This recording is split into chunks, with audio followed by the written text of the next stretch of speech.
saya Ida Ibu Putra Hilya, kelas 10 MIPA 1, nomor absen 10.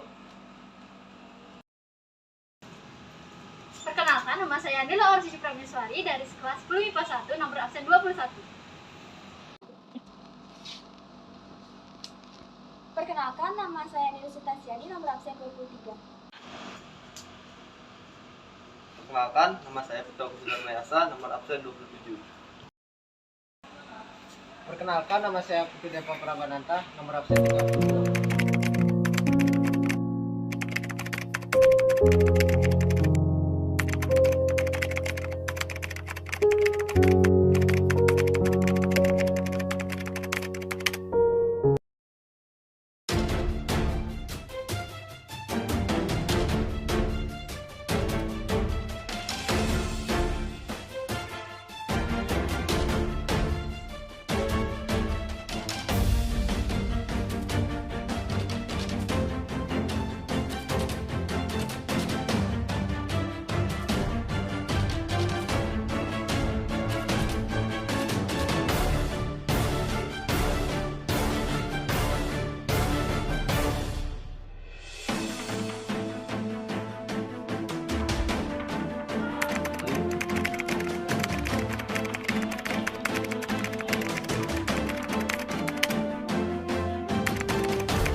Ada apa Bu ya?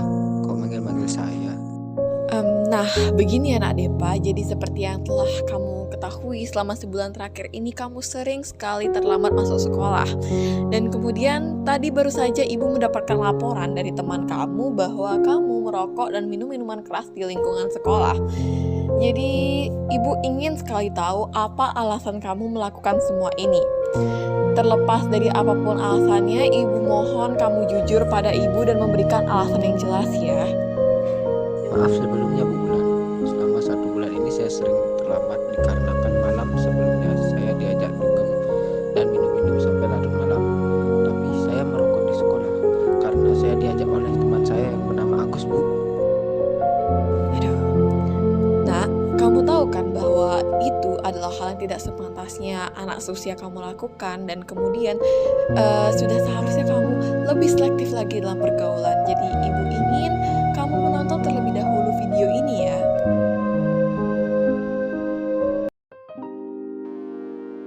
Halo teman-teman, kita sebagai makhluk sosial tentunya tidak lepas dari yang namanya pergaulan. Namun perlu diingat, pergaulan yang harus kita punya itu adalah pergaulan yang sehat. Nah, saya akan menjelaskan tentang pergaulan yang sehat. Pergaulan berasal dari kata gaul, yang dalam kamus KBBI berarti berteman. Jadi pergaulan adalah interaksi antara individu dengan individu atau individu dengan kelompok. Nah, jadi pergaulan sehat itu adalah interaksi antara individu dengan individu atau individu dengan kelompok yang bersifat normal, baik dari jiwa maupun sikap sosialnya. Lalu bagaimanakah sikap-sikap dalam pergaulan remaja? Yang pertama ada penampilan fisik. Jadi sebenarnya tidak menjadi jaminan bahwa seseorang akan disukai dari penampilan fisiknya. Namun umumnya orang-orang yang berpakaian bersih dan rapi akan disukai dalam pergaulan. Penampilan fisik bisa mendukung kesan pertama seseorang ketika bertemu orang lain. Lalu selanjutnya ada berbicara dan bersikap sopan. Ucapan yang salah dapat mengakibatkan orang lain sakit hati. Oleh karena itu kita harus berhati-hati dalam berbicara.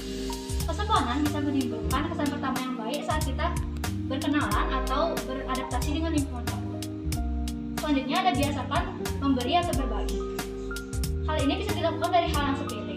Misalnya seperti ketika kita membawa makanan, setidaknya tawari teman kita atau orang sekitar kita makanan tersebut. Hal ini menunjukkan bahwa kita peduli terhadap sesama, peduli terhadap sekitar, dan menjaga perasaan orang lain. Selanjutnya ada hindari pembicaraan yang berkurang bermanfaat. Gosip kelihatannya mengasyikan. Namun, sikap ini mencerminkan bahwa kita suka mengumbar aib orang yang belum tentu kebenarannya. Agama juga melarang kegiatan gosip ini karena dapat mengakibatkan fitnah dan juga membuat orang sakit hati. Selanjutnya ada mencuri dengar. Kebiasaan mencuri dengar atau menguping ini merupakan kebiasaan yang sangat tidak disukai oleh orang-orang. Meskipun kita sudah merasa akrab dan dekat, namun kita harus tetap tahu bagaimana batasan-batasan mengenai hal-hal yang bersifat pribadi. Selanjutnya ada bersikap peduli dengan teman yang sedang mencurahkan isi hatinya. Ketika teman bercerita, simaklah ceritanya dan pahamilah permasalahannya. Kalau kita tidak bisa memberikan solusi, setidaknya kita bisa menjadi pendengar yang baik. Dengan begitu bebannya akan berkurang dan juga ia akan merasa dihargai sebagai teman. Selanjutnya ada rendahan. Kita sebaiknya jangan terlalu membanggakan kelebihan diri sendiri atau keluarga. Hargailah dan akuilah kelebihan orang lain, karena dengan begitu kita akan terbiasa mengakui dan menghargai kelebihan orang lain. Dan yang terakhir adalah menjadi diri sendiri. Tunjukkanlah diri kalian. Kita harus bersikap tegas dan tidak mengorbankan diri sendiri hanya untuk diakui dalam pergaulan. Bila semua itu kita lakukan dengan tulus dari dalam hati, maka kita akan disukai oleh banyak orang. Selanjutnya, saya akan menjelaskan mengenai bagaimana cara remaja agar bisa bergaul secara sehat. Yang pertama adalah adanya kesadaran beragama bagi para remaja. Bagi para remaja sangat diperlukan pendalaman, pemahaman, serta ketaatan terhadap ajaran agama. Karena hal ini dikarenakan kenyataan sehari-hari menunjukkan bahwa remaja yang melakukan pergaulan yang secara tidak sehat cenderung kurang memahami mengenai norma agama. Oleh karena itu, kita harus memahami lebih dalam lagi mengenai norma agama agar tidak terjerumus ke dalam pergaulan yang tidak sehat. Selanjutnya adalah memiliki rasa setia kawan. Rasa setia kawan yang dibutuhkan agar terjalinnya hubungan sosial yang baik antar sesama manusia. Rasa setia kawan ini dilakukan dalam hal-hal yang positif namun tidak dengan hal-hal yang negatif. Selanjutnya adalah memilih teman. Memilih teman yang dimaksud untuk mengantisipasi agar kita tidak terpengaruh oleh sifat-sifat buruk yang dimiliki oleh teman. Walaupun begitu, teman yang memiliki pergaulan yang buruk tidak seharusnya kita asingkan. Kita boleh berteman dengannya, namun kita harus menjaga jarak agar tidak terpengaruh oleh sifat buruknya. Selanjutnya adalah mengisi ruang dalam kegiatan positif.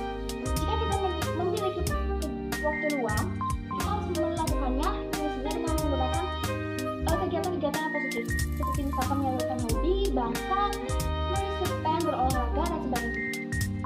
Selanjutnya adalah laki-laki dan perempuan memiliki batasan. Nah, remaja harus menjaga jarak antara dengan lawan jenisnya, sesuai dengan norma agama dan norma sosial di Indonesia. Boleh berteman dengan lawan jenis, misalkan menyapa dengan baik, menghormati dan menghargai, dan menggunakan pakaian sesuai dengan kondisi, serta tidak mempertontonkan aurat dan sebagainya. Yang terakhir adalah menstabilkan emosi. Kita sebagai para remaja pastinya memiliki emosi yang labil, dan kita harus mampu mengendalikan emosi kita. Jangan sampai kita dikuasai oleh emosi kita. Sabar adalah salah satu kunci penguasaan dalam emosi. Cobalah kita untuk melatih diri agar menyelesaikan masalah dengan berkomunikasi dan tidak dengan amarah maupun emosi. Nah, sekian dari saya dan mengenai pergaulan sehat. Lantas bagaimana sih pergaulan tidak sehat? Simak video berikut ini. Baik, itu tadi penjelasan tentang pergaulan sehat. Sekarang saya akan menjelaskan tentang pergaulan tidak sehat atau yang sering disebut sebagai pergaulan bebas. Pergaulan tidak sehat atau biasa disebut sebagai pergaulan bebas adalah salah satu bentuk perilaku menyimpang. Bebas yang dimaksud adalah melewati batas-batas norma ketimuran yang ada. Masalah pergaulan bebas ini sering kita dengar, baik di lingkungan masyarakat maupun media massa. Dari segi bahasa, pergaulan artinya proses bergaul, sedangkan bebas artinya terlepas dari ikatan. Jadi, pergaulan bebas artinya proses bergaul dengan orang lain terlepas dari ikatan yang mengatur pergaulan. Baik, sekarang saya akan menjelaskan tentang tanda-tanda pergaulan yang tidak sehat. Yang pertama ada suka menghamurkan harta untuk hal yang tidak baik. Yang kedua, sering menghalalkan segala cara, termasuk dari jalan yang haram dan keji. Yang ketiga ada munafik. Yang keempat ada rasa ingin mencoba dan merasakan. Yang kelima ada perubahan emosi. Yang keenam ada perubahan pikiran. Yang ketujuh ada perubahan lingkungan pergaulan. Yang delapan adalah perubahan tanggung jawab. Yang kesembilan ada mudah mengalami kegelisahan dan tidak sabaran. Yang terakhir ada emosional, selalu ingin melawan, rasa malas, perubahan dalam keinginan, ingin menunjukkan eksistensi dan kebanggaan diri, serta selalu ingin mencoba hal-hal yang negatif. Nah, pergaulan yang tidak sehat tentunya tidak hanya memberikan dampak bagi kita sendiri saja, namun juga bagi orang tua dan orang-orang di sekitar kita. Dan dampak-dampak ini cenderung mengarah ke hal-hal yang negatif, seperti yang pertama, perilaku yang menyimpang yang melewati batas norma-norma yang telah ditetapkan, kemudian konsumsi obat-obatan terlarang hingga menyebabkan ketergantungan, menurunkan derajat kesehatan dan menyebarkan penyakit, meningkatkan kriminalitas, meregangkan hubungan dengan keluarga, serta membuat prestasi belajar kita menurun. Nah, tentu saja kita tidak inginkan jika hal-hal ini terjadi pada kita. Oleh karena itu, kita dapat melakukan beberapa tindakan pencegahan. Seperti yang telah dipaparkan tadi, cara-cara agar kita menghindari pergaulan yang tidak sehat antara lain sebagai berikut. Yang pertama, membekali diri dengan pendidikan agama sedini mungkin agar memiliki kontrol yang kuat dalam pergaulan. Kemudian yang kedua, biasakan untuk meminta izin dan berkomunikasi dengan orang tua terkait dengan kepergian kita ke suatu tempat. Ketiga, salurkan minat dan bakat kalian ke dalam hal-hal yang positif. Keempat, yakinlah bahwa aturan yang telah ditetapkan oleh orang tua dan guru tidak bermaksud untuk mengekang kita, namun untuk kebaikan diri kita di masa depan. Yang kelima, biasakan untuk bercerita dan terbuka pada orang tua. Dan yang terakhir yang tidak kalah penting adalah selektif dalam pergaulan. Ingatlah bahwa lingkungan pertemanan dapat menentukan karakter yang kita bentuk. Oleh karena itu, penting bagi kita untuk memilih teman yang sekiranya dapat memberikan pengaruh positif.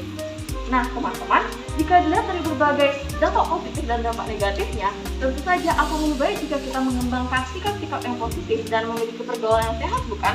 Oleh karena itu, bijaklah bergaul mulai dari sekarang. Jadilah pelopor remaja pergaulan sehat. Terima kasih.